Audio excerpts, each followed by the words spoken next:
What is goaltender interference? What can you get away with? It's a topic we revisit every year at the GM meetings alongside the insiders, Darren, Dreger, Pierre, LeBrun, and CJ. Chris, once again, goaltender interference and how you make that call was a key topic on day one. Yeah, they called it checking the compass, making sure everyone's headed in a direction that they're comfortable with. And there's a few reasons for this. Yes, it's a topic we've revisited, but there are actually more goaltender interference challenges right now this season than there were in years past. And I think everyone's got to be comfortable because the standard could move in time or not. And in this case, they broke the GMs down into 4 different groups, went through 55 clips of instances where there was a goaltender interference challenge, had a chance to take a tally around the room, maybe get feedback on why a certain decision was made in that case, and ultimately decide, are things headed in the right direction? And that's done in the backdrop of where we are. I don't mean this beautiful landscape here in Manalapan, Florida. I mean the fact there's 4 weeks left in the regular season, the playoffs beyond that, and really I think it's a check of the car. Is it in good working order? And my sense anyway from day one is that the answer is yes. And you got to remember where this all comes from. About 15 years ago, Ryan Miller gets bowled over in a game against the Boston Bruins, and this set the league down this track of protecting goalies and where we are today. There are some people around the game that feel that the standard has gone too far the other way now, where it's too soft, a small amount of contact, and we're disallowing goals. I put my hand up today in the room because the media got a smaller version of the presentation that Chris just talked about with the GMs, and there was a goal that was disallowed that I felt should have been a goal where there was minimal contact. But I got reminded of the criteria that the league looks at every single time in these reviews. Is the player in the blue crease?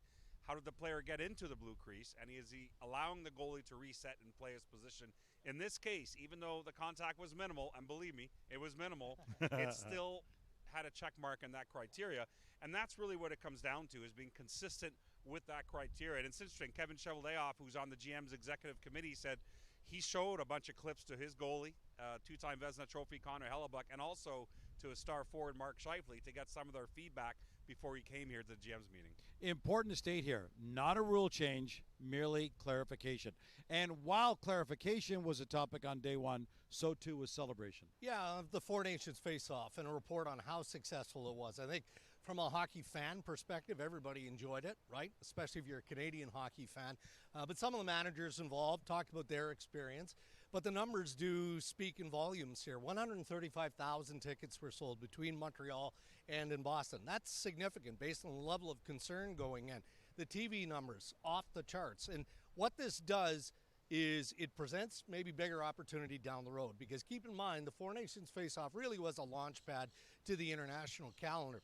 And we know that the national rights in Canada up for bidding, right? The playoffs always involved in that process. Well, the World Cup in 2028 is outside of those packages. So any network, anyone interested in televising World Cup in 2028 is going to have to pay in a big way, because the players bought in and the event was terrific.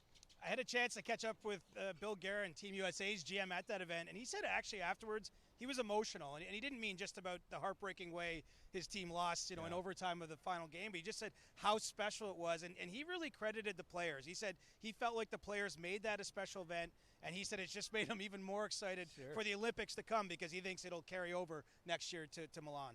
Another very interesting number that the league shared on this day was 10.5% as the shooting percentage. The highest shooting percentage in the NHL in 30 years.